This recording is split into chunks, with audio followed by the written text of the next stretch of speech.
हम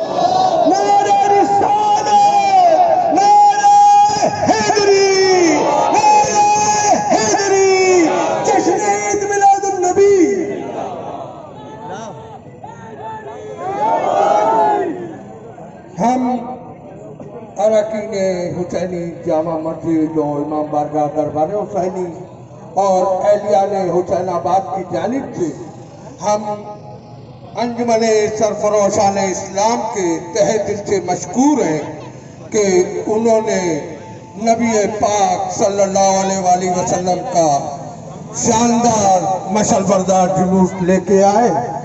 और मैं दुआ गो हूँ कि परवरदिगार आलम इन लोगों की तौफीकात में इजाफा करे और हर साल गुज़िश्ता सालों की तरह बेहतर से बेहतर तरीके से शान रसूल खुदा बना सके। और मैं आप सबके सामने एक नारा लगाऊंगा और आप लोगों को जिंदाबाद कहना है। इत्तेहाद